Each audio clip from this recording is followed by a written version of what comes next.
Nation, what's up? I just read the comment where Brian says, give a thumbs up if you think Drew is already drunk. For the record, I have not had any alcohol tonight. But again, I'm not seeing that number go significantly up, but we need to change that. What, that I haven't had any alcohol? So for anyone who's not reading the chat, if you think Drew is drunk going into this recording, go ahead and put a thumbs up, please. I think you think Brian that Drew is like not drunk, go ahead and give a thumbs up. Yeah, and so just for the record, I would appreciate it if you guys like the video, even though we haven't started. It's been a frantic day. I've had zero alcohol, but I do have a 4-week-old and trying to make the dream work. But we're here now. Excuse, dude. As long as I want, at least until she's 6 months old. But then I'll say, well, we got relapse issues. I think I may have mentioned my 3-year-old daughter decided she didn't want to pee in the toilet now. She's just like leaking in her underwear all the time. It's a nightmare. It's not a nightmare. My kids are delightful and wonderful, and you guys know parenting is a thing. So it's a bizarre thing, and truthfully, I didn't expect the by the way, I apologize if I'm talking out of turn now, even though you're fine. I'll introduce you in a minute. Introduced yet, but I wasn't expecting all of the different colors that would come out of a baby. Oh yeah, it's remarkable. Like, I didn't think poop could be that color. Yeah, and it shocked me the first time I read it that it was even going to happen. And are you talking about even more? Are you talking about the early poops, like the first poops, or the breast milk poops? Well, it's that transition period, right? So, like the first couple are just like, oh look, this is incredible stuff, by the way. Yeah, it's good content. Good content. Yeah, it absolutely is. But do you see now? I'm all thrown off because we're talking about color poops, transitional poop color. Newborns. Yeah. It's that weird phase in between. When it's like tar and then it's just yellow. You're like, what is the in between here, and why does it scare me? You know what I mean? Yeah. Well, it's terrifying. The chat we're in rare form in the chat tonight too. So yeah, the tar phase is crazy, and then the fish eggs phase with breast milk is also pretty crazy. And then when they start eating solid food, like, it's actually, thankfully that one doesn't smell that bad. Right. But when you get into feeding them solid food, you're like, can we just breastfeed them for the rest of their lives so we don't have to deal with this? If you're looking forward to it, I think that's how you hit that thumbs up button. I think that's how you get like 8-year-olds who are still breastfeeding. I think that's a thing these days. Anyway, Nation, thanks for your patience. Fred says, let's get back to golf. We have Perry Ritter from the This Is My Bourbon podcast. Perry, thanks for jumping on, man. Appreciate it. Guys, thank you all so much for having me. I hopped in the chat last week, and we just kind of casually were like, hey, we should do something. And turns out that this was that thing. So yeah. I mean, to be here. I had a really disastrous live stream right before this, which lasted no more than about 10 minutes total. And it was all due to technical difficulties. So I'm just happy to be here. Sounds like an average entry-proof live recording. Yeah, we've been getting better, but I mean, it seems we still have to work out get our podcast recordings, our non-lives still dialed in. Brian texted me earlier. We recorded with Dave Jennings, Rarebird 101 earlier this week, and Brian texted me earlier. He's like, I've been like working on this thing for 2.5 hours, and I'm like 20 minutes into it. No, but that's just behind the scenes stuff. Like the sound will be good in the end. That's all. I 100%. I'm just complaining to you because you are personally making my life a nightmare right now. So that's all. That's all clear. Eric says, I see Google still doesn't have your address. So related to, I think you mean super chats, Eric. Not sure. I'll check it out in a minute. Actually, was able to re-verify, so I'm monetizing again. But I don't know why Super Chats wouldn't be working. So I'll check that out later. That's not great. Perry, do you have an issue with your camera, dog? Yeah, I did. Sorry. I'm here. I'm not a cat. I'm just worried about my internet signal. I'm starting to sweat. No. Don't. It was all me. This stupid thing. I need to get a better HDMI out, but if I just breathe on it the wrong way, it decides that it's not going to work. So it's fine. I'll be okay. I'm going to cry about it later, but that's for me. That's not for everybody else here. Mm-hmm. Okay. All right. Well, before we get into talking about Bourbon Podcast, let's just hit a little of the news first. What are you boys drinking tonight? As I pour my first. I'm going to start with something else and calibrate. But what are you drinking, Brian? I have. I poured a little bit of. Well, I can't, it's the bottle's back there as far. I'm pouring a little bit of this Willet 8-year. Pick. It's one of their low corn, low entry proof picks called the List. So I'm just sipping on that a little bit. Nice. Yeah. So you said low corn mash bill. I mean, on the scale of the three family estates that we tried together, how's that? Is that, or is that one of the ones we tried? No, it's not one of the ones we tried. And I think all the ones we tried were OG. Sorry, I even spoke out of turn. The OG is like the 72% corn. It's a 79, so it's higher corn than that, and it's lower proof. So it's fine. It's fine. It doesn't have some of the spice and complexity like the ones that we tried. But it was up here, and it's just what I grabbed to get started. All right. Perry, what are you drinking? I am at the moment drinking Early Times Bottled and Bond. What I'm assuming is one of the last runs of this bottle before everything got moved over to our overlords at Sazerac. But it's fine. Yeah, it is what it is. Yeah, well, I'm curious. I mean, I think we actually talked about that on a live stream, and I think we're all a little bit curious to see what happens, like with that particular brand. Yeah. I was having this conversation recently, and somebody asked, don't they get the same when they buy the rights to the brand? Don't they get the mash bill and everything? No, they don't get the mash bill and everything. That's not necessarily part of an acquisition. You look at, what happened when Buffalo Trace purchased Stitzel Weller, they purchased the Weller and the Van Winkle lines from Stitzel Weller. They didn't actually get that mash bill. They just got the names to the products.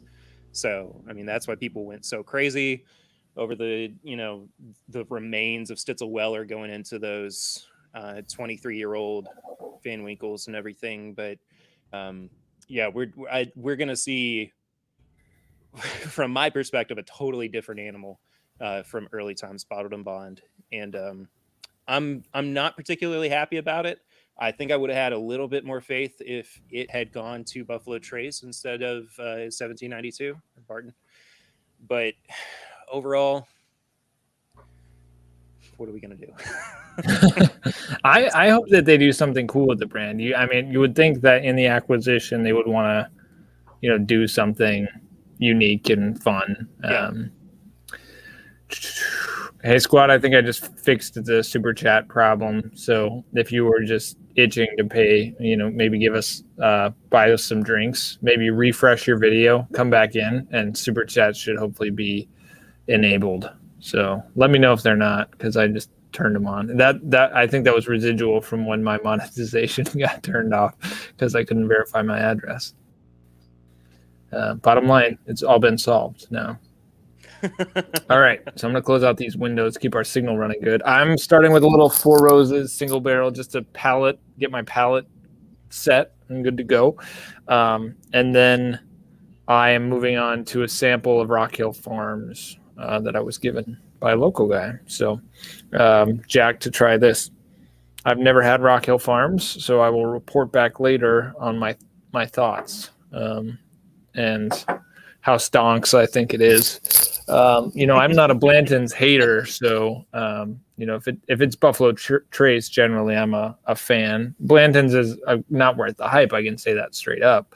For sure. But Rock Hill Farms is, dare I say, even more hyped than Blanton's. In that Rock Hill Farms is my favorite in mash bill too. Is it? Spoiler alert. Yeah. Well, I mean, it's certainly hyped though. It's hyped just as much as Blanton's. Yeah. William Wiley says, "Isn't Rock Hill Farms mash bill number 2?" That is correct. That's correct. Also, Hancock. Either of you guys have the Hancock?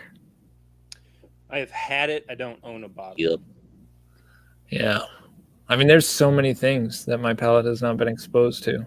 It's a wild world. All right. Next segment is This Week in Whiskey. What did you do, or what did you buy? What did you pass on? Brian, kick us off. No, I want Perry to kick us off. He said he had a banger or something impressive. I do have a banger. I do have a banger. One of the benefits of doing a whiskey or a bourbon podcast is when people say, "Hey, I would really like for you to try this," or "I think you would really enjoy this," or you make a passing comment about something that you would like to have and or try. And sure enough, three of our listeners actually worked together to get us a bottle of the Jack Daniel's Single Barrel Proof Rye. Oh, so generous. I mean, I would have to echo, like, people who watch the show, our listeners are so generous. I mean, I'm sure I'm going to miss, but we've got like 4 or 5 people in here who are always sending us stuff. They're just amazing people. Yeah. So cool. So I'm pretty happy with that. But we recorded. I recorded this week's episode on Sunday, and it was actually with my dad. I like getting my dad on from time to time. Nice. And we drank a sample flight of 4 Old St. Nick products, and spoiler alert, most of them were fine. Yeah. So, yeah. Oh, also, I didn't say earlier, but new episodes of This My Bourbon podcast come out every Wednesday. So we'll make sure you plug everything you need to plug. Yeah, right. Sorry. Yeah. I'm on a time crunch. So. I'm just gonna say it. I still think that we need to have a craft network of podcasts and stuff like Bourbon Pursuit's now doing these roundtables. They got this huge network, but it's all industry related. I don't know if you're scratching this because you're like, it's in the works, but we've got a great amount of YouTube folks and some great podcast channels, and there needs to be a network of those of some way possible. I know that everyone kind of interacts in general, but something Brian, more cool and official. Well, let's talk later, because that is actually something that I've been kicking around for a little while, and by the end of this year, something in that vein will happen. So we'll talk. Also, I think you gave me, I think, the right path that I want to go down for the name of the network, which has been the biggest struggle that I've had with it. Maybe I'm beating around the bush, but also going, hey, this is also still happening. We're basically going to start a network before the end of the year. So cool. Yes. Yeah, the Bourbon Pursuit did a great job with that Bourbon Community Roundtable. And did you guys see Bourbon Pursuit just got sponsored by Heaven Hill? I did. Yeah. I did. Wow. Like they've been crushing it on the sponsorship game recently. Yeah. For sure. But I mean, they put in the time. I mean, they've been crushing it for a long time. So good for them. Good for those guys. All right, Brian. Thank you for sharing his links, by the way. I appreciate that. Yeah, Tom's a boss. Total boss. Wrench extraordinaire. Brian, what was your weekend whiskey? So maybe it wasn't super last minute, but I heard at the beginning of the week that Brent Elliott was going to do it was on one of the guys who works at one of the locations, Total Wine in town, and he posted. Then Britt Elliott was going to be in for a signing, and so we're like, but why would you sign if you don't have a release of something? But it didn't come with any statement of release. So we just assumed, okay, they'll probably drop some single barrels or something.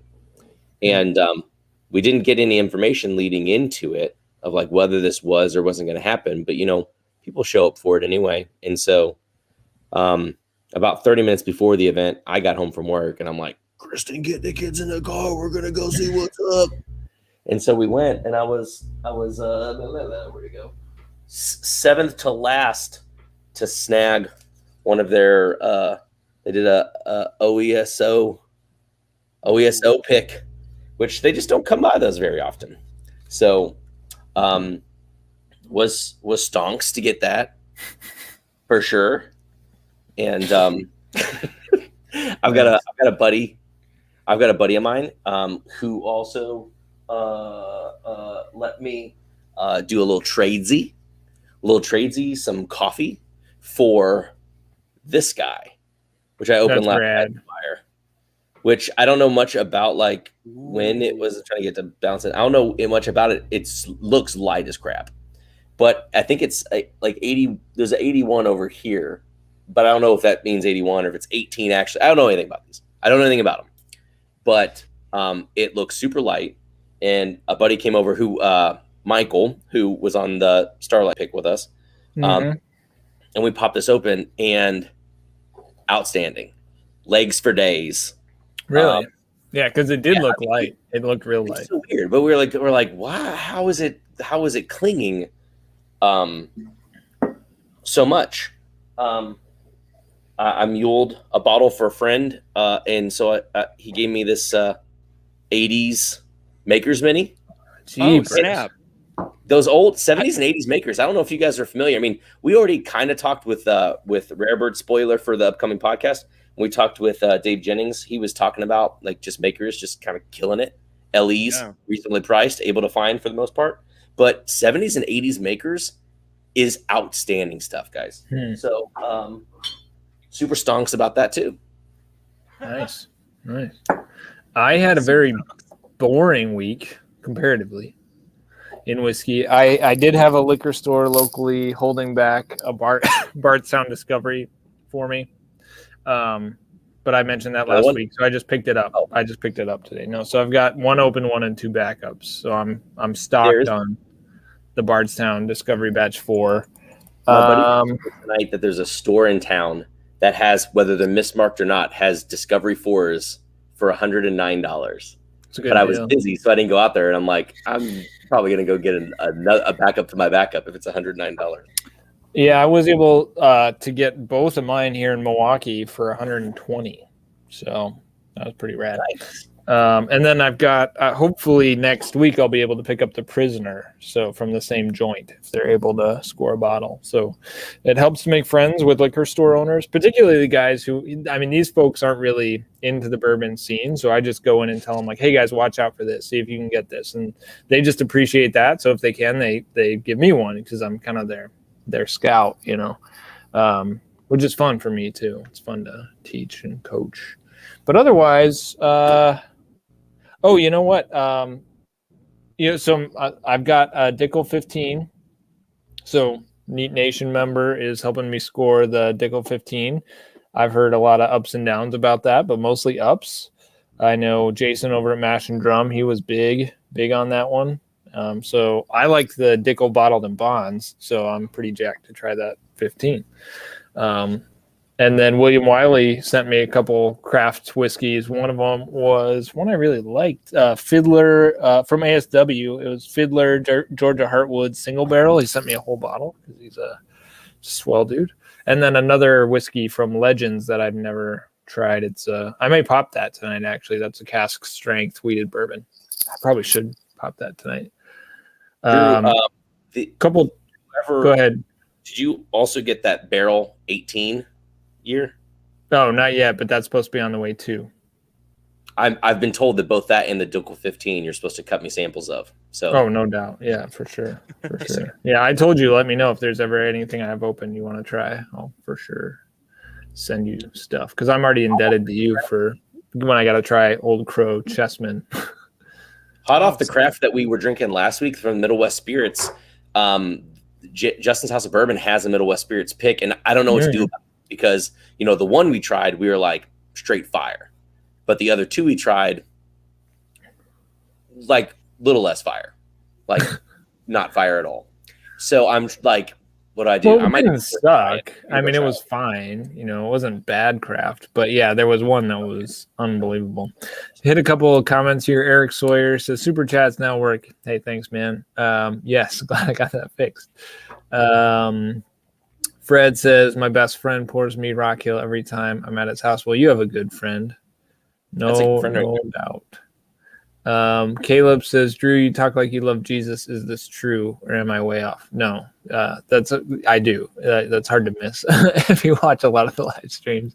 But yeah, that is correct. We talk sometime. Dave says, I saw Rabbit Hole Masters Collection finished in Mizunara Oaks cast strengths for $1,500. Holy buck! I don't know. I was going to say buckets, and then I stopped at buck. It may have sounded weird, especially right after that Jesus note. But it sounded like holy butt. Yeah. Which I would have said before. That's fine. Yeah, I don't know what the MSRP is on that, but I mean that whiskey can't be very old, so I'd be careful. Yeah, Tom, thanks for sharing all of Perry's stuff. I appreciate that. Perry, you have a Patreon? I do. Yeah, it's patreon.com/My Bourbon Podcast. Okay, Tom, if you haven't shared that yet, if you could share that one as well. All right, sweet. Well, let's get into some questions then for Perry. Perry, you've been hustling about as long as anybody else on the podcast game, and I know you've been a little bit on again, off again, but just walk us through a little bit of that journey. Why did you get started? Back in the day when there wasn't 12,000 bourbon podcasts out there, and how has that gone for you? Just give us a little bit of a historical timeline. Yeah, absolutely. So I started the podcast in 2017, October 2017, so 3.5 years ago. It was at a point where I was really starting to get into bourbon and also felt motivated to kind of start creating content because I was surrounded by people who were also creating content. I was really into Bourbon Pursuit at the time. Mm-hmm. I still love Bourbon Pursuit. The podcast, their show's about Greasy Grease. Yeah, they're about 1.5 years older than I am with my show. Chad and Sarah from It's Bourbon Night, of course, they're local to me as well, and I was kind of one of the first people to say, hey, you said if you're having a bourbon night, invite us. And I was like, well, shoot, I'm going to do just that. And it was incredibly awkward because they didn't know me at the time. I had met Chad once prior. But otherwise, it was just like they put a lot of trust in a guy that they had never met before to not rob them blind. So maybe they were packing. Maybe they have concealed carry licenses and. I'll let Chad and Sarah speak to that themselves, but I just was incredibly inspired and motivated to start to make my own content about bourbon. And once I did, I kind of realized that I didn't have a clear direction as to what I wanted to do with the podcast. And I'd always kind of said that, it's about having conversations about bourbon and it's about hanging out with friends and this, that, and the other. And it got to the point where I was kind of like, we need to do a little bit more than that. And so we developed a structure to the show, and we started, including segments and, stuff like that. And the podcast itself has always been incredibly just motivating for me in terms of this thing. Like I'm my own boss with it, as you all no to. Mhm. But I don't report to anybody. It's totally of my own volition and my own my own self-determination, I guess, in some ways as well, to not give up on it. And I to your point as well about all the all the bourbon podcasts that are out there now. I got really, really fortunate to hit the podcast market right before the influx of all of these whiskey podcasts. And so I'm very fortunate to still have a very strong, loyal following. I don't think I've missed a week in. I mean, I've missed a couple, but mostly that's just been because I needed a break. Um, but YouTube has always been kind of off and on again, depending on what's going on in my life. My daughter was just born in October, and so I had to take a little bit of time off from that. Um, and then in 2019, I was dealing with some professional issues and just wasn't happy with where I was, and just kind of had to call it quits from music for a little while. And now I'm even more motivated to create YouTube content. For some reason, this happened to me, and I'm giving myself even more work, which my wife is super, super happy about.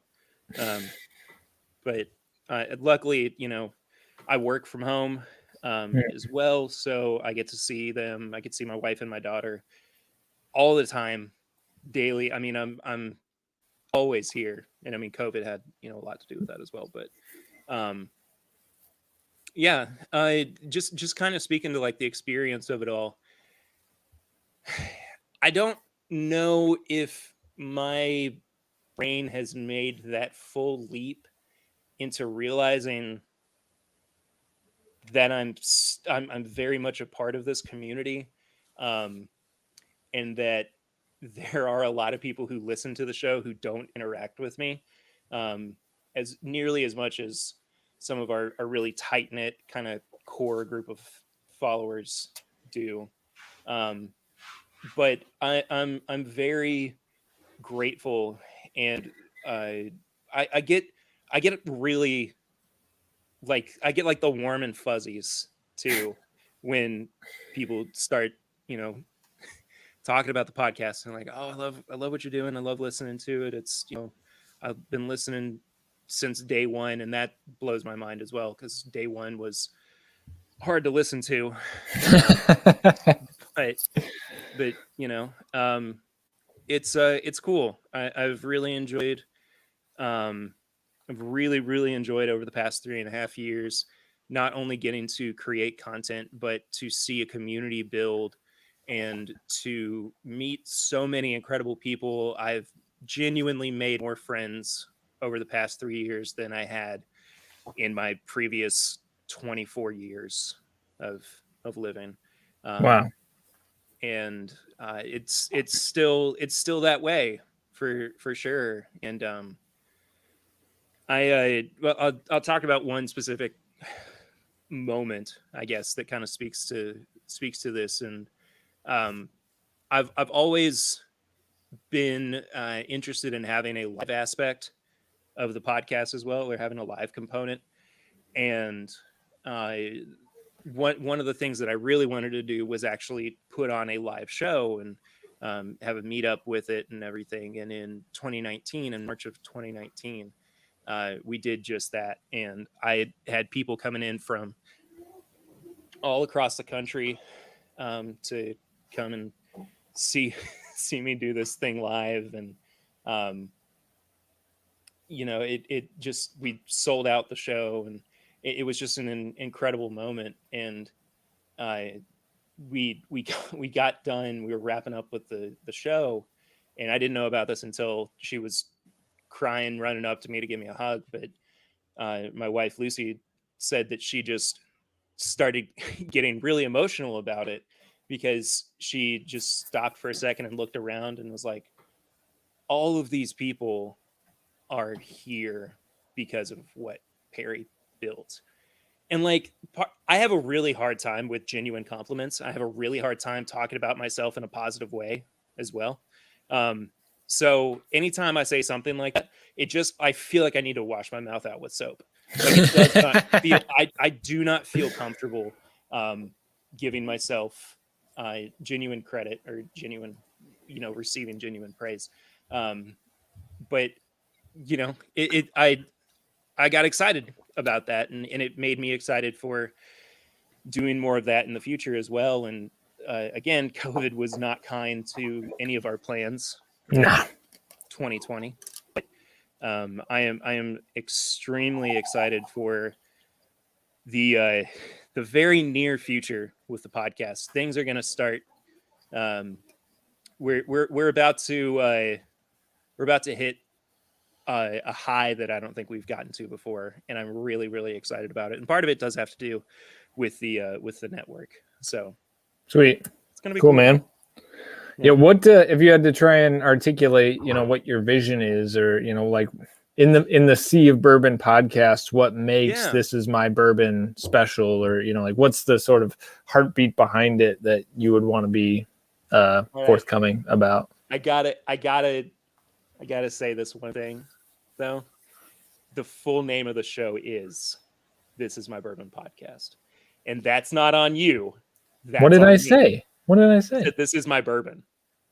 Oh, so but we're talking about Yeah, I know, right? So again, it was on me because I gave it a stupid name when I started, and I can't change it now.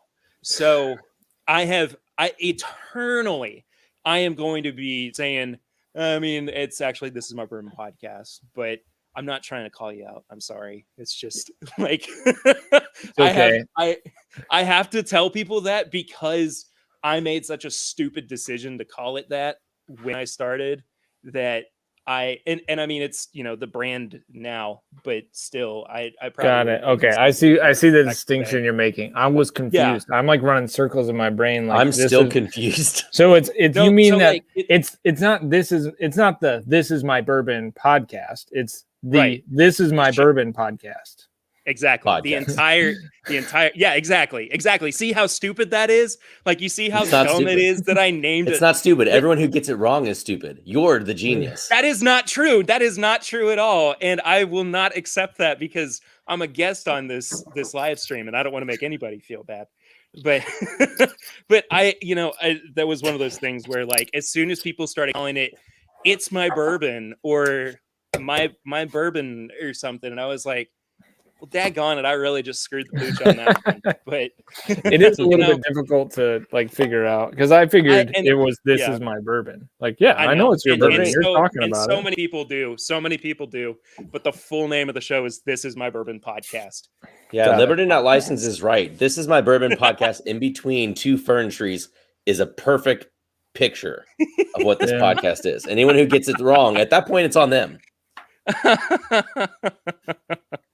Oh my goodness! I love it's ADHD whiskey. Yeah, Matt. That's a good guy, Matt. We were talking about your bracket a little bit earlier, but we'll get back to that. We don't have a lot of time, Perry. Yeah, so I've got a lot of questions for you. No, you're fine. I'll talk to the vision of the show as well. Like I said, originally it started out as just kind of an excuse to hang out and have drinks and talk with buddies, but it just became so much more. It became about the community. It became about our passion for bourbon in general as well. And I ideally, this is of course what I want to be my day job. Eventually. It's not quite there yet. I would love for it to be there in the near future, as soon as it possibly could. Like I said, I've been working on it for 3 years. But I envision that happening. And again, adding more work to my plate with the network and with YouTube stuff is, it's my own fault that I'm doing all this, but at the same time, I've got to give myself work, and I've got to give myself something to keep me busy, or else I would just go crazy. And I'm not one of those people who feels like the 9 to 5 that I do has to be super fulfilling. I don't really feel that way about 9 to 5s. I know a lot of people are. That's totally fine. But if it's putting food on my table, and if I have a house to live in, and my family's happy and healthy, um, I'm fine doing something that doesn't feel as, might be a little bit more monotonous, doesn't feel as gratifying, but then having something on the side that I can then give more heart to and give more passion to. And that's where the podcast comes in. And if it doesn't become full-time, so be it. I'm still putting out good content. I'm still having a lot of fun with it. I love the people, again, that are in the community. I love everybody around what we're doing. And it's my passion project that kind of got turned up to 11, I would say, in a lot of ways. So, yeah. In terms of the kind of content that you have delivered in the past, or what you plan in the future, like each podcast sort of does its own thing. The Dad's Drinking Bourbon, they break down a whiskey or they do an interview. That's what they do. Bourbon Pursuit does a lot of interviews, and then they do the conversational stuff. Sometimes they'll do a tasting. It's really kind of a crapshoot. Whereas Will and Grease, they're very banter oriented. And then they talk about a whiskey as well, but highly banter oriented. How would you try and describe the kind of stuff you're laying down? Can I go with D, all of the above? Because I mean, 2020, we spent a lot of time talking mostly about the news, which seems counterintuitive because of how last year went. But there was so much to talk about last year that's where I felt like the show needed to go. But before that, it was much more conversation based. We do reviews just about every week, unless the episode goes kind of long with a conversation or an interview. Interviews are maybe my favorite thing that I get to do with the podcast. Dave Jennings, who you mentioned before, has been on. Dixon Deadman, who's a good friend of mine now. Very thankful to be able to call him a friend. Fred Minnick as well. Mm-hmm. Fred is one of those people who,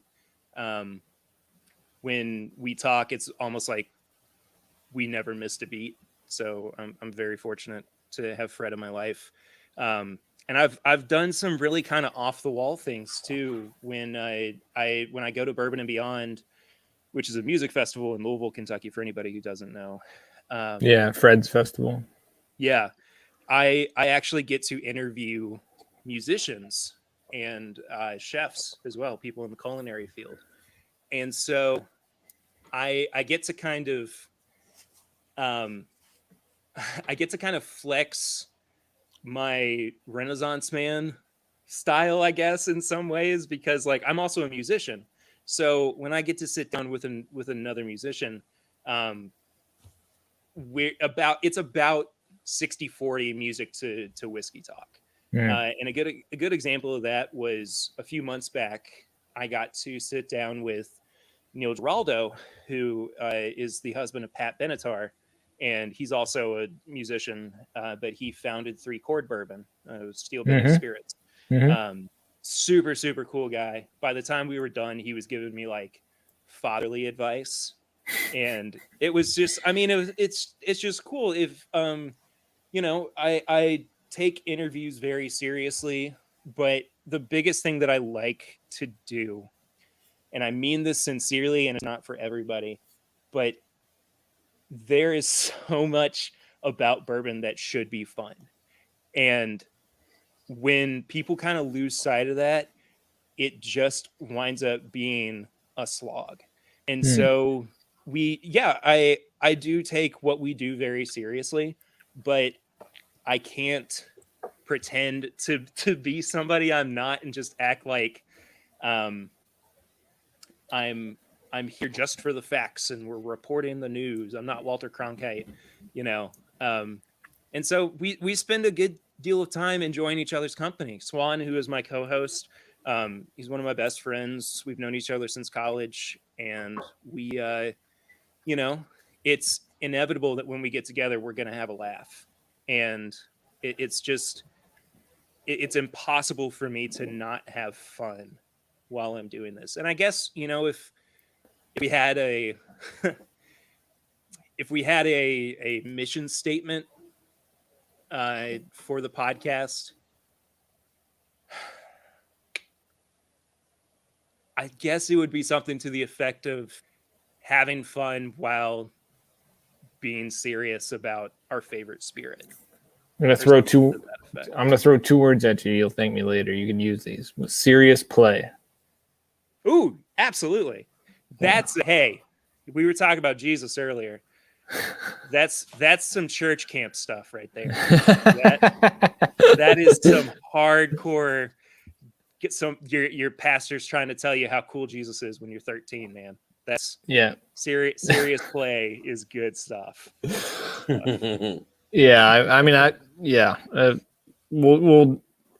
I'll keep this from devolving into a like church theology kind of podcast, but yeah, I'm not necessarily the biggest fan of camp culture. Like, let's try and convince people why they should believe what we want them to believe, and we're not going to convince them by talking about the thing. We're going to try and make it cool or fun. It's like, well, like if the thing doesn't have merit to stand on its own for the person, you probably want to avoid trying to coerce them or scare them into acquiescing. Like, it's probably not great. It's a conversation for another time. And I'm of the same mindset that you are, but I still would not be the person that I am today without the church camps that I went to. I hear that. Yeah, I've spent teenager and plenty.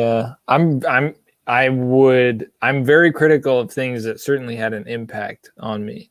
Yeah, absolutely. So so I think you got to hold both. Is be like, well, it's not inherently bad, but at the same time, I do things differently, and it's okay to be critical and still have been like, oh, okay, it's not entirely without merit. Yeah, absolutely. I think God's sovereignty covers that. Like, but there's no accident my kid's named Calvin. But again, conversation for another time. That's incredible. All right. Throughout your journey, Perry, let's talk about some of the whiskeys that have probably, impact you the most, because you don't get into this if you don't actually love the product. So if you're, unless that's like your shtick. Yeah, I don't like bourbon, but I figured I'd do a bourbon podcast. I pitched really good at somebody recently as a new concept for a bourbon podcast, is trying to not necessarily convince yourself to like it as you kind of go through the journey, but somebody who just doesn't know anything about it or, is not familiar with it. That would be such a cool podcast idea. I think it's a great idea for somebody, but yeah, man, I freaking love bourbon.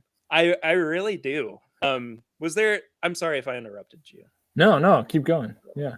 I like where you were riffing. Yeah.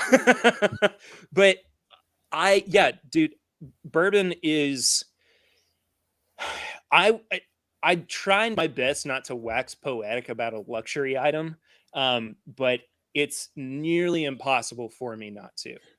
Sure. And I started so small with the makers and the bullets and Jim Beam Blacks, and as we all did. None of us started with BTAC. Yeah.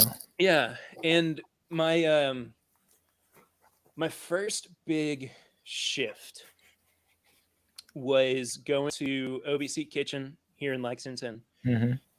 And anybody who's listened to the podcast knows this story because I've told it a few times. But it was 2015, 2016, something like that. And Iverson, who was at that time a server, now he's like the head bartender. He came up. I hadn't met him before. Now we're good friends. he asked me, what do you like? Because when you go into OBC, there is just a wall full of all of the whiskeys that they have. And that's just the literal list. You turn around and you see them all laid out on the bar behind you. So the first time you go, it's pretty overwhelming. And if you don't really know much about bourbon, it's hard to pinpoint something. So I was fairly new, and he asked, what do I like? And I said, well, I like Bullet. And he goes, well, if you like Bullet, I've got something I think that you're really gonna like. And he pulled down a Four Roses OBSO single barrel pick that OBC had done, and it absolutely changed the world for me. I just like the heavens opened up, and I was like, this is good. This is good stuff. And I think that's kind of what that moment kind of made me into a neat bourbon drinker as well. Before then, I had, on the rocks or with Coke or Ale 8 or whatever. But by the time I had that neat, or when I had that neat for the first time, I was like, this is incredible. This is how I want to continue to drink it. So Four Roses always has a special place in my heart. The first big purchase of bourbon that I ever made was splitting the 2017 William LaRue Weller with my two co-hosts at the time. Nice. And of course, that was the best thing it ever had. And I mean, it's still, I still love that bottle. It unfortunately has crossed over the Rainbow Bridge since then, but it was just a huge turning point for me when I was like, things are serious now. Yeah. I started to I paid attention to what I was spending and allowing myself a little bit more leeway to spend a little bit extra as well. And trying to think. Oh, okay. I got a good one too. So the first pick I ever went on, I actually got to go for Liquor Barn, and I went with my wife. And she's not really much of a bourbon drinker. She appreciates it quite a bit, but she's a gin drinker.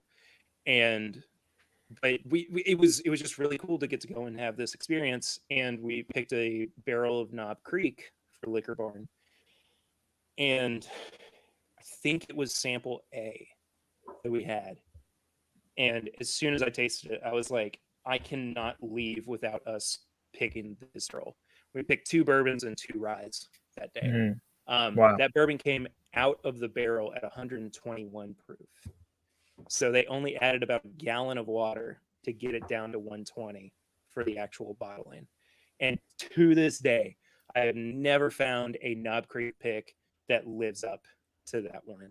And it's still, to have such a great memory associated with such a great bottle too, and always kind of chasing that with every pick that I go on of like, what's the next big Knob Creek gonna be for me? And I haven't quite found it yet. I've had some really, really good picks that I've done over the past couple of years, but going on pick is great, man.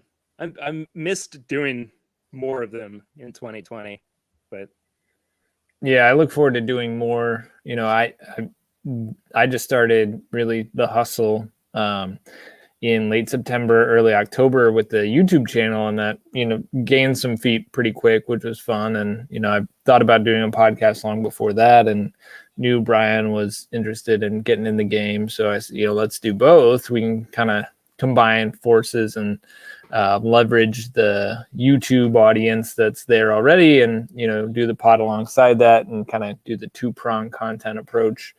And it's a lot of fun. It is a lot of work, but it's kind of nice to have an outlet with this really awesome beverage. It just brings a whole other way of exploring whiskey beyond spending more money on more bottles, which we do. Yeah. Obviously, but it's like I can still I enjoy this at another level because I get to share it. C.S. Lewis, sorry, but here we go. C.S. Lewis talked in The Four Loves about like, it seems like in the human experience that affection is like most celebrated when it's expressed and shared. Like you can love something, but when you keep it to yourself, it almost feels like the joy is not complete. But when you can vocally express it and share it with other people who also love that thing, it seems to make it better. So yeah, absolutely. Love me some C.S. Lewis though, man. Yeah, but we didn't do a different podcast. Just start another podcast. Put it on the network. Yeah, right. Well, I'm Drew P. Golf, Drew P. Theology. Never stop. Yeah, it's like a multi-trick pony, jack of all trades, master of none. Kill yourself with content, Yeah, I do have absolutely. Yeah, I don't see myself leaving my day job at any time, but if I ever did, I probably would try and do that. I really enjoy trying to create things that people value, and I love talking. So it's like, all right, well, let's just do this thing. Beginning bourbon, C.S. Lewis would hate the secondary market. Yeah, he might. All right. Well, what in your collection now, what would you say is your most prized bottle and why? I'll get two. I've got one bottle left from our very first podcast pick, which happened last year. We went to New Riff and collaborated with the Nashville Bourbon Society. And I don't think I have a bottle handy, but it was called a Riffmas story. And it just was so, I want to hold on to that bottle as long as I possibly can, because it was another culmination moment for me, where I just kind of like felt very comfortable, and I felt very accomplished in a way, I guess, and just fulfilled, that people were so interested in a barrel pick from us that they funded it before we even went on the pick, which was super, super cool. Awesome. And then going back to Neil Giraldo, when he was on the podcast, I said that he was kind of giving me fatherly advice. He was also talking about Whiskey Drummer, which is the high end bottle for 3-quart bourbon. And we were talking about how that bottle was meant for hanging out with special people and sharing with special people while having meaningful conversation. And I said something to the effect of, that's how I drink bourbon with my dad. And he was like, oh, well, then you're the perfect candidate for this product. I was like, okay, cool. Good to know. He goes, yeah. He goes, I'll send you some. And everybody at that point, well, yes. And everybody at that point had been getting one of those 200 ml bottles worth, or maybe even as 375 with about 4 ounces in it. Right. Everybody who had requested samples for review. And I got this package in the mail and I wasn't expecting it. I was like, what is this? And like, didn't recognize the address, didn't recognize sender. And I opened it up and it was a full bottle of Whiskey Drummer. It's a big gift. It really was. I mean, that's a $200 bottle of whiskey.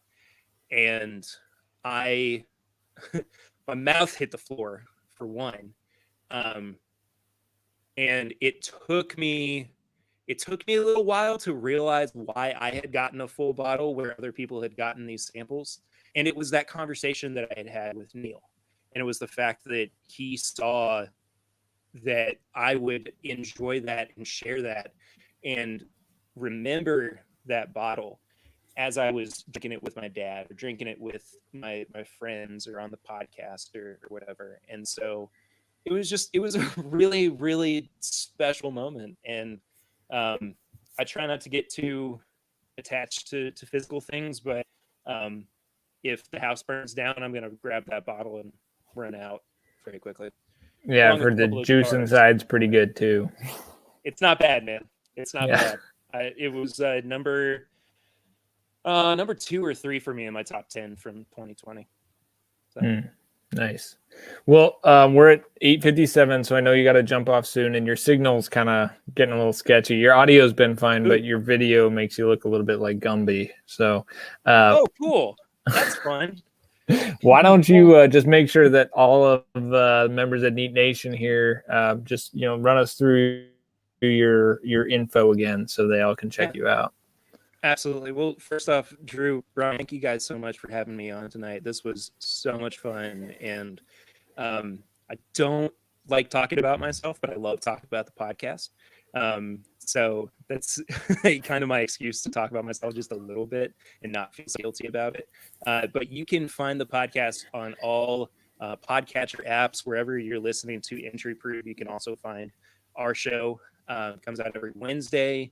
You can find all of our socials at My Bourbon Pod. You can find our apparel and merchandise at bourbonshop.threadless.com. If you want to drop a line, this is mybourbonshop@gmail.com. What else? The YouTube channel. It's just This is My Bourbon Podcast. I'm on TikTok. I've posted 3 TikToks. 2 of them have been of my baby. So goes to show you how good I am as a dad. I signed up for TikTok too. I was like, I need to learn this, and I'm going to get more active on it, like for work, like for my job. But yeah, it's a lot. It's a lot to try and be like, I don't even know what's relevant on this platform. It's just a bizarre platform. Oh, it's very strange. But also patreon.com. Again, Tom, thank you so much for dropping that in there. Patreon.com/My Bourbon Podcast. Little as $1 a month supports the show. Little as $5 a month. $5 a month, excuse me. It gets people bonus content, which comes out every week. So nice, that's it, man. Thank you all so much again, sincerely. I hope to be able to do some more things with you guys in the future. We'll talk about the network, wink, wink, nudge, nudge, as well. We're game. We're game. So yeah, y'all take it easy. Thank you so much. I'll have to go record another podcast with somebody else. So awesome. Whew. All right, pray for me, boys. Perry. Yeah, I'm gonna need it. Got it, man. I'm gonna need it. All right, dude. Please go. Thank you so much. Cheers. Yep. Bye. All right, maybe I can change the background now where it fits again. Squad, before Perry came on, we got all 3 screens on here. I'm like, well, dang, now my background doesn't actually fit. Great to have Perry on. It's fun to get to know people who've been crushing this game for a long time. And, by and large, what Matt said when he was on, which you should check out that episode if you never watched the one with Matt Porter at ADHD. He said just everybody's so nice. Yeah, I mean, everybody's different, which, we're people, that makes sense.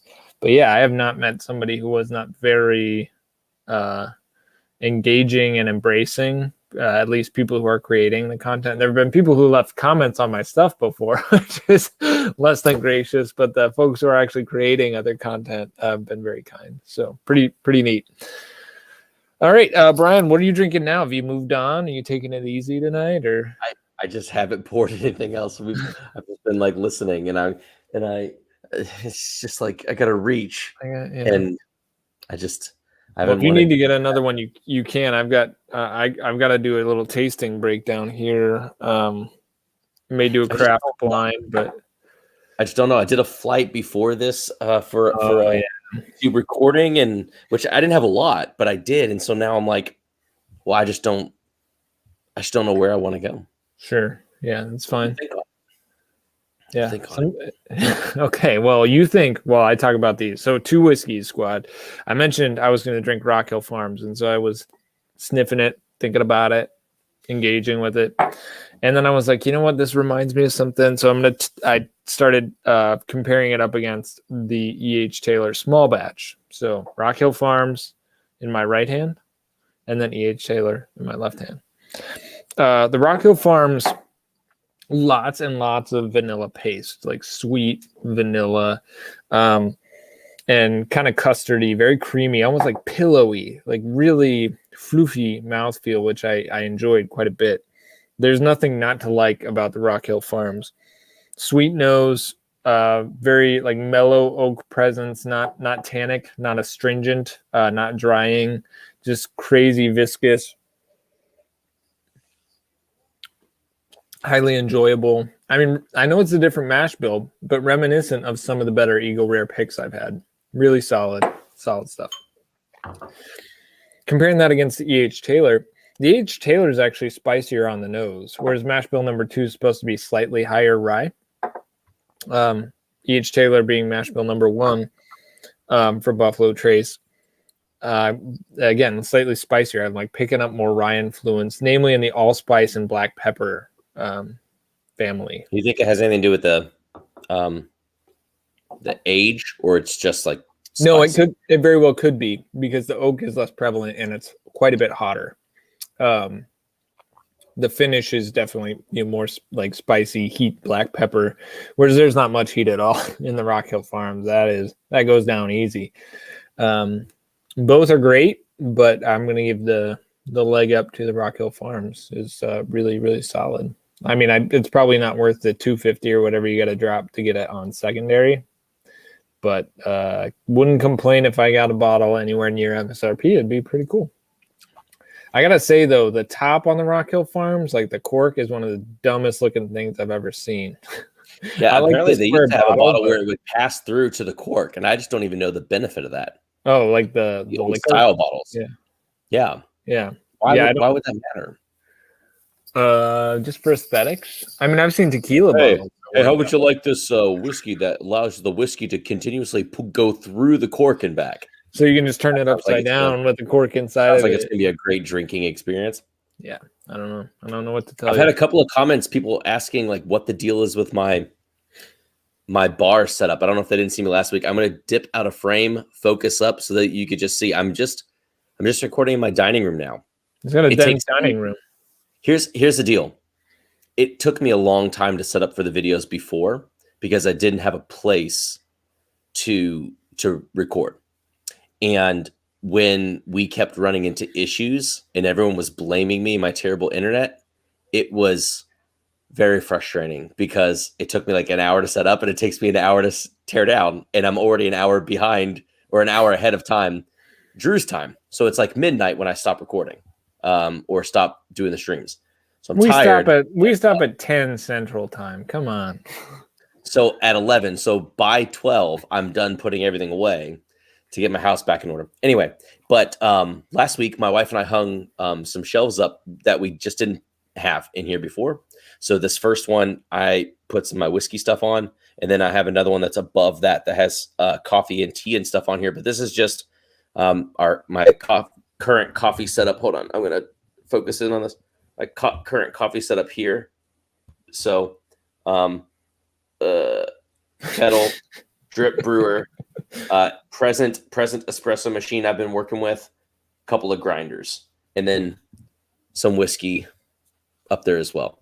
So, and I've been trying to start doing video recording as well of like my whiskey reviews. I still don't know that's the medium that I particularly like. I feel like I could do it in text because I already put everything in text. Mm-hmm. But I like this visual. It looks okay. It's relatively easy for me to do like quick cut tasting reviews. So I'm gonna go with it for a while. I'm gonna stick here for a while.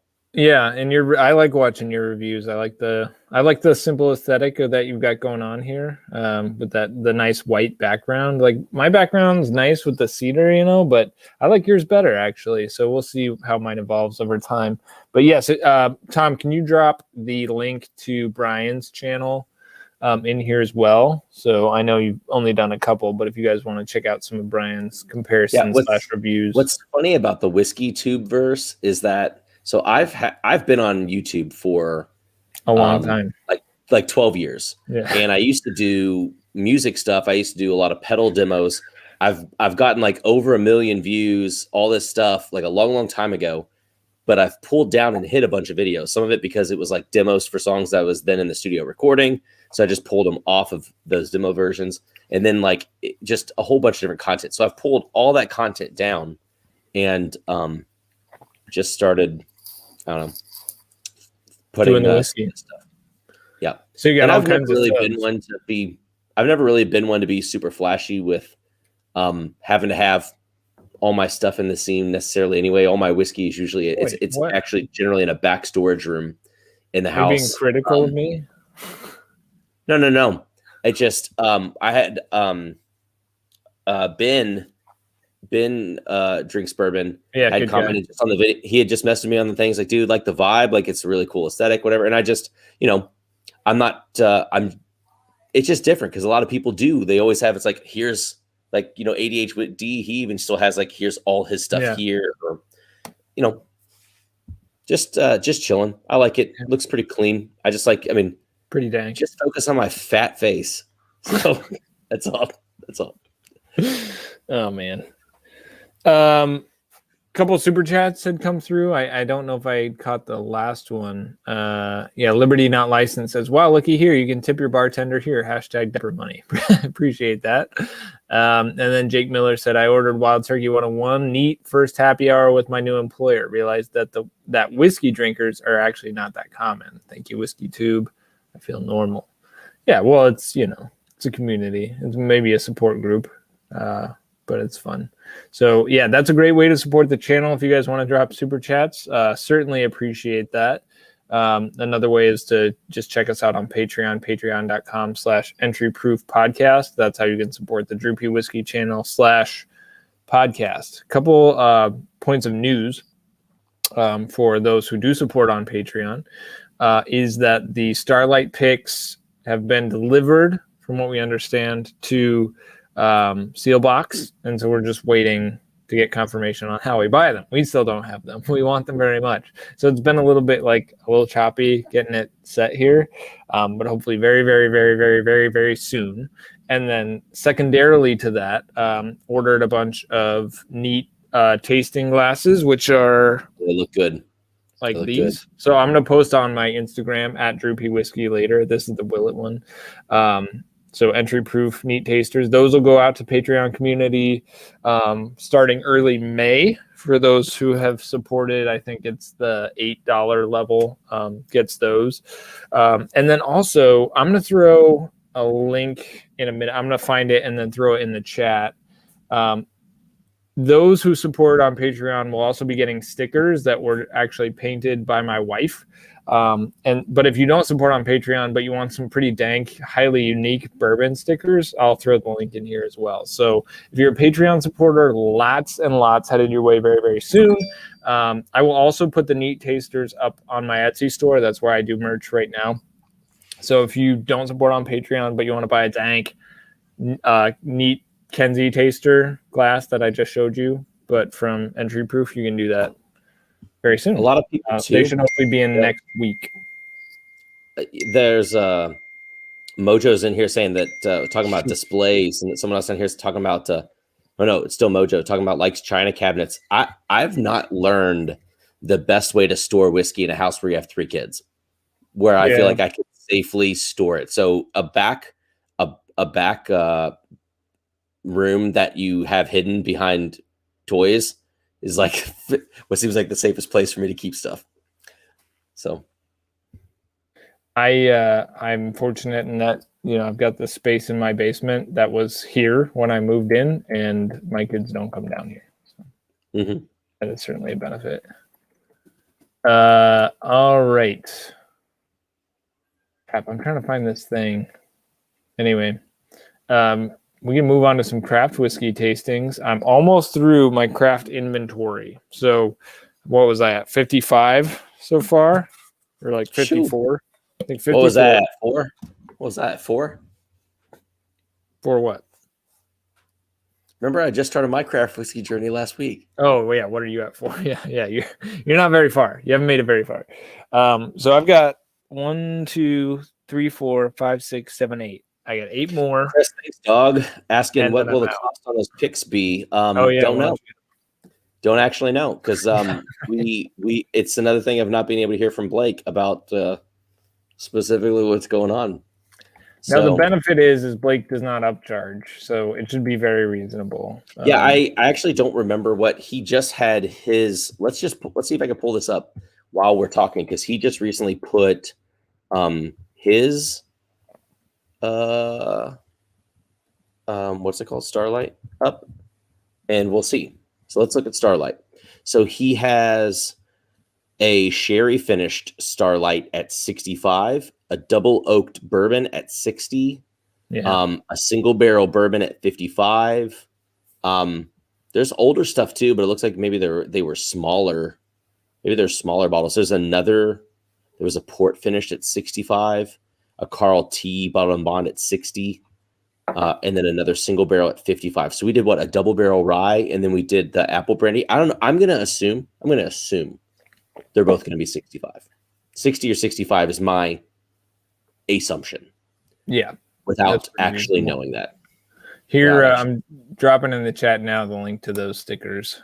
So check those out. So yeah, I mean, I've got a whiskey hustle. My wife generally stays home with our kids. I got a battery blinking. I'll be right back. Okay, no problem.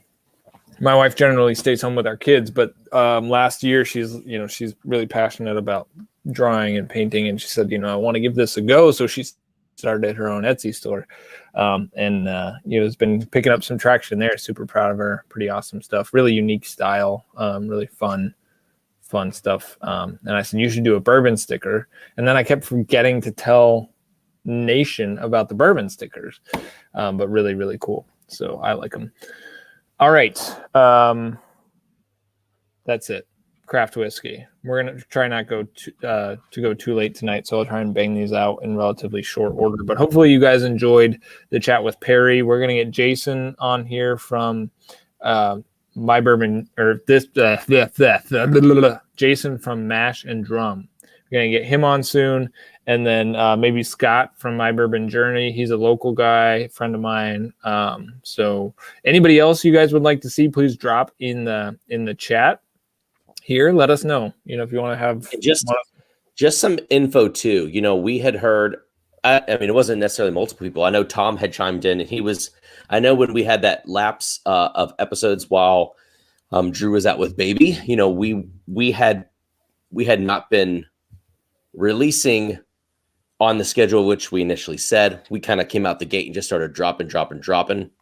I think ideally it would be every 2 weeks until we really get ducks in a row, and maybe we could just keep trucking out every week. Still the problem was, though, when we put out the ADHD one, it was a recording that we had recorded from our live. And so I think he was like, oh yeah, maybe I'll listen to it, but probably won't, because I already heard that chat on the live.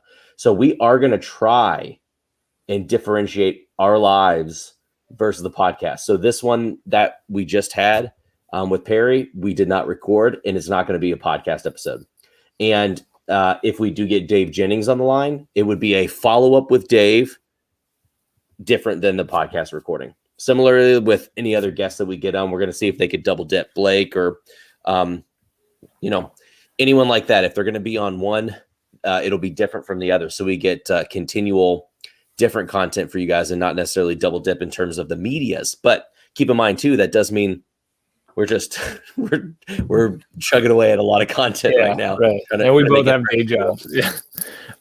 One other note is I know one of you mentioned Sealbox doesn't ship to certain states. If you guys are Patreon supporters, of the $8 thread or more, and you guys are wanting to, score some of these, we'll try and figure out some ways to help get you bottles. Of course, you can have it shipped to a family member who can have it shipped to you. That's a little inconvenient. That they don't ship to Wisconsin though, so I'm gonna have to do something too. But we will work, and prep for future picks to try and make sure that it's a little bit more widely distributed as well. So I get that this first one may be a little bit choppy to get the bottles, but we'll figure it out together, and then go from there. So appreciate your patience. And also, as this process goes on, feedback about that as well. We thought that working with Sealbox would be good for the legal side of distribution. Yeah, which it is. Yeah. But if we find out that it's problematic, we just need to figure out other things. We're not saying that we're there yet. We just would love to hear your feedback. And we also know that we're also going to weigh Patreon members' feedback more than not. Not that we don't support all of Nation. It's just, we want to make sure that those who are actively supporting the show are able to get all the perks that come with it. A couple of fun comments here. Rod Spina said, need more ASW tire fire. Like, no. So I sent what was left of my sample to my dad because my mom was here helping, care for the Burby, which is what we call the baby.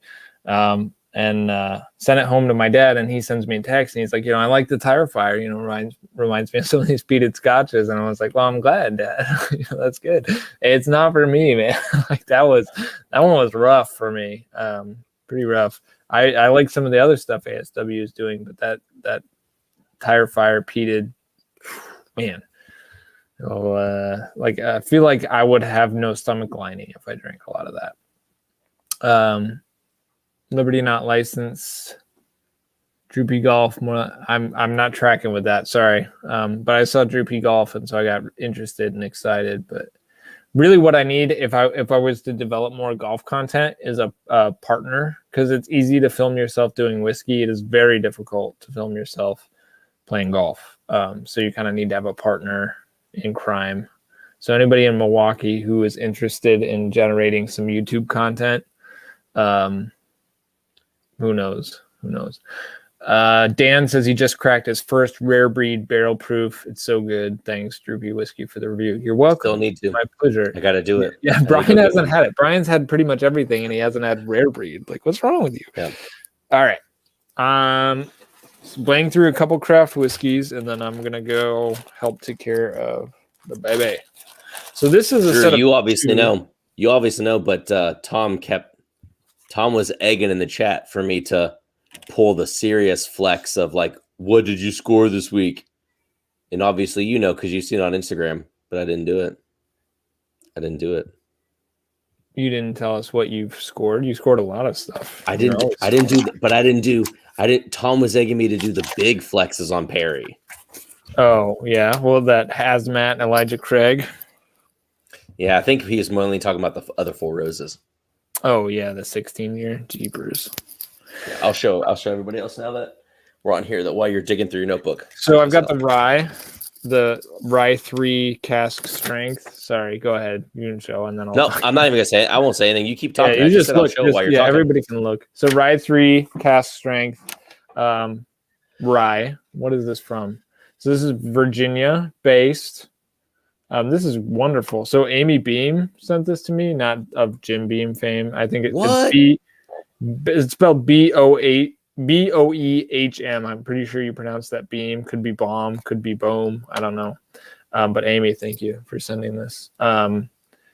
So handcrafted, blended, and bottled by Phenomenal Spirits Inc., Virginia Beach, Virginia. So maybe that means it's their distillate. At least 3 years old. Is this older than that? No, wait, it's not age stated. And it doesn't say how old it is. So I'm going to assume, although it doesn't say straight rye whiskey either, so Lord knows how old this is. But I've heard good things about rye. And then the other one is an American single malt called Rua. Y'all see that? Bottled by Wagon Road Distilling Company in North Carolina. Aged 14 months.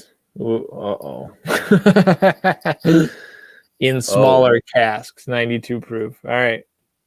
Well, yeah. So North Carolina single malt. Well, this will be interesting. I've not tried either of these. So the rye, I was excited to try because I've heard some other folks taste that one. The Rua, now I'm skeptical of. But I liked that there's some American single malt action. These are also nice sample bottles. Although this may be Teflon tape, which is slightly hazardous to your health. I don't think it is Teflon tape. It's close. It may be. You don't really want to ingest Teflon. It's very bad. I still haven't turned into a mutant yet from that old Ezra decanter. That was I'm gonna have to wash my hands after this. Electrical tape squad. Teflon, yeah, is just absolutely atrocious for your well-being.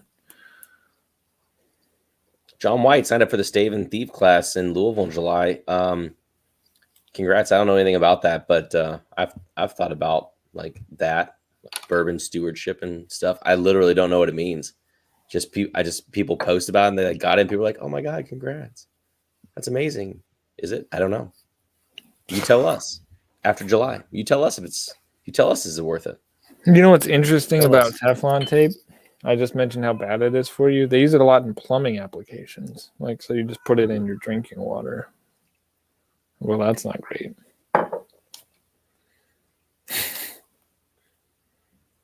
It seems to make sense. Like, it's a very highly usable thing, Teflon tape, because it seals things amazingly. And it's really good for non-stick pans too, but it'll give you cancer straight up. Highly documented. Yeah, well, so will I'm not microwaves. I'm not like an anti-vaxxer. I'm not a conspiracy theorist really in any way besides being a Christian, which is pretty close. But yeah, it's pretty scientifically proven Teflon tape will kill you. Okay, that's that. But I am thankful for the samples, so don't take my criticism of Teflon tape as a lack of Thanksgiving for the samples. I'll just not eat with my hands after this. Did you ever pour anything else, Brian, or are you abstaining? I know I had poured a little bit more of the Peerless Rye that we had last week, and then I just poured That was good. a little bit of some Nashville Barrel Company. Cool. Straight right. Yeah, that Peerless Rye was dank. It was really good. I don't know much about that Stave and Thief thing. I'll have to look into it. So the rye's on my right, and then this single malt's on my left. Single malt smells like young craft whiskey, very bready, malty. But it's like malt on bread. So I'm going to hit the rye, and then I'll come over to this malt. The rye smells good. Smells punchy, smells young. But the nice thing about a young rye is it can often not exhibit some of the youthful characteristics that a bourbon would. So I'm much more comfortable trying a 3-year rye versus a 3-year bourbon. I'm going to have to speed this up. I hear the baby upstairs. It sounds like it's falling apart.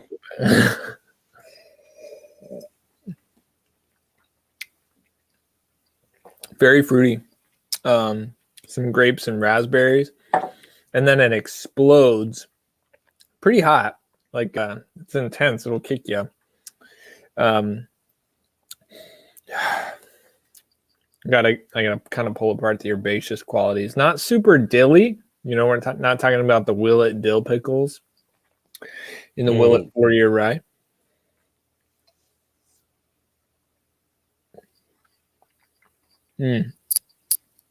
But sweet and fruity, very complex, like different fruits, sort of standard young rye, black pepper, a little mouth drying, which I don't love.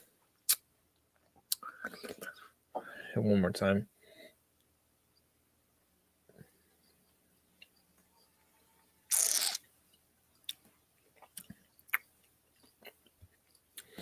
I get kind of a cedary, woody, like it's not like heavy, rich oak. It's more like a cedar. Like, oh, that's spicy. That's got some resin. But really solid, enjoyable. You know, what if you want something to kind of fight back, like on a cold winter night? This is a good Christmas whiskey. It's not in the running for like the best craft whiskeys I've had, but it is far from sucking. Brian, I might have to kick it over to you to tell the squad about what you're tasting in a minute and go bring the baby onto the show because it may just, my wife might be at critical mass. So, sure. Let me hit this single malt. This is not going to take long. Smells like bread. Not overly medicinal, not rubber, but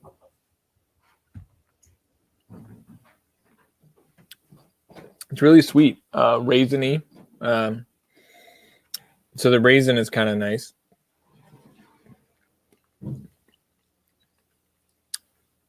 It tastes like actually a young Scotch. It is drying, a little grainy, but not as much as I expected based on the nose. Like the malt kind of helps cover it up a little bit, and that raisiny sweetness. Whereas the rye, I think, was like I'd call that a B. This single malt from, what was it? Rua is like a C. So it's still passing grade, like some promise there. But if it was truly aged what did it say? Like 14 months. Hard to tell just from the copies I have. Yeah, 14 months in small casks. I'd be interested to see what it was like when it was a little bit older. All right, Brian, you keep talking. Tell people what you're drinking, and then I'm just going to check on things, and we might wrap it up early tonight, but I'll be right back.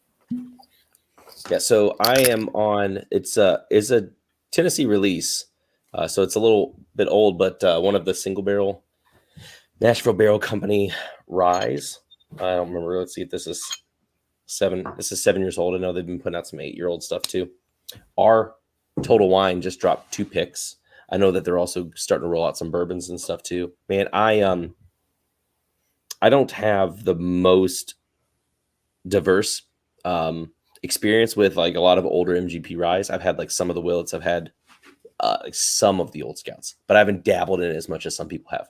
So MGP sourced rye, but really good stuff. So it's still got a good amount of oak to it and a good amount of candy. Oh man, you don't even care. You don't even care about what I'm drinking. You just want to go to the Four Roses. Tom's heard about the Four Roses. We talked on the phone, but I was gifted this from a friend, and got. This is one of these bottles that was there's a group who they did a charity fundraiser thing in order to do like the oldest private barrel selection. I don't know what all was even offered to them there, but they ended up with this almost 16 and a half year OESO. Yeah. So picked that up a couple days ago. Just fire. But another thing that I got in and drank some last night, the last of it before having to open a fresh bottle is you all remember I did an unboxing of one of these. I think the 139 4 proof recently. This is the 140.2, so 70.1% alcohol. Batch 6 from 2014. Elijah Craig Barrel Proof. Both bottles straight fire. It's up, dude. What's up, Dad? Hey, you could tell me how many viewers we lost since I took over, like you usually do. That ain't me. You guys want to meet her? So here she is. Oh, Adelaide's I'm so glad she looks like your wife and not you. Yeah, I know. My wife is way hotter. Alicia said she's just angsty and not really wanting to eat, which is, fine. So, did you get a good rundown of what you were drinking? Because I think it's about time. They didn't even care what I wanted to drink. They just said, "Go back to the Four Roses. Go back to the Four Roses." Oh yeah, they probably want you to pop that 16-year one, which. Yeah, I mean, I myself am highly curious about that 16-year Four Roses. Yeah, so I have tried it. I can pull up my notes from when I did try it, but definitely not. So this will be fun. This 16-year Four Roses is the only whiskey to date that I have used manure as a note in my tasting notes. No, that is. Ages and everything. Isn't that bad? Hold on, No, it's good. It's good. You can't call. No, dude, you can't drop manure and then say it's good. Here. I'm gonna read it. Oh my gosh. Nose is pungent. Big wallop of spice for its age and a healthy dab of dusted spiced oak, leather, shoe shiner, licorice, peppercorn, baking spices, black raspberry. The palate's insanely rich with burst of manure-like earthiness, powdered sugar, and deeply toasted oak. Linger is dry but long. I'm not gonna get past the manure. No one's getting past the manure, dude. And I don't care. It happens, dude. But here's the thing: like you could say like mushroom. You could say mushroom or like. But it's not mushroomy. Like but it's dank not mushroom. wood. But it's not like dank wood. It's like 4-H. And people don't do 4-H and say, you know what? Oh, it sure sucks that I do 4-H, but I'm going to keep doing it even though it smells like absolute crap. No, it's appreciative it's just part of it. It's just what somebody told me I should have used is I should use the term. Someone told me I should use the term processed grains. Yeah. So I would hear that. I think processed grains works. But yeah, I mean, poop. Like, so there, I understand what you mean if you're like, it smells like barnyard. Like, it's sort of a mix of smells. But if you like walk past a cow pen, barnyard probably. It's awful. Like, there's nothing redeeming about that. So it's like when you say barnyard, manure. Barnyard probably could have worked a little bit more. But here's the deal. You started off this entire stream talking about poop. So you have no room to speak. You have no room to speak. That's fine. Yeah, that's fine. I just didn't say my whiskey smelled like poop. I just said this one. I said manure like earthiness. Okay. All right. Still not feeling it, but that's fine. All right, squad. Well, you don't have to. So we're going to wrap it up early for the sake of my wife and the Burby. But thanks for joining. As I mentioned, we've got some fun live streams up ahead. We just got to get them ironed out. But stay tuned in the next few days for the podcast involving Dave Jennings from Rare Bird 101. That was awesome. A lot of fun. We'll see how much content Brian leaves in, but there's a lot of really cool stuff from that. So just check out entryproofpodcast.com. That's where you can follow along for that stuff. If you're not subscribed already to this channel, you should. You might see the baby again, but you'll definitely get more fun live streams and whiskey content in the days ahead. The video I'll be producing this weekend for Monday. I'll hopefully have a new camera. I've got a DSLR coming in that I'll be using primarily for work, but I'll be able to use it for this as well. That might up my visual quality a little bit. Pretty excited about that. But I'll be doing a video about my five whiskeys that I don't have, but I want to have, like Drew's top 5 whiskeys that I would just absolutely want to have if I could choose any 5 in the world. So that'll be a lot of fun. And then at some point, either on a live stream here or in a produced video, Brian and I are going to go through an Elijah Craig mega tasting. So Brian's got some Pirate Barrel barrel proof. I've got one. I've got Big Red 12. We got the toasted. We got the 18. We got modern barrel proof. So, Elijah Craig mega tasting, blind, of course, is definitely in the works. But thank you guys for tuning in. Again, ways you can support the channel: super chats. You can go buy my wife's stickers if you want from Etsy. Or you can support us on Patreon, patreon.com/entryproofpodcast. But y'all are salt of the earth. Definitely appreciate hanging out with you guys. Lots of fun. The baby's 4 weeks old, by the way. Somebody asked that. Yeah, very, very small. Okay, baby, it's fine. Well, y'all stay safe, stay healthy. Remember to keep it neat. Bye. You guys.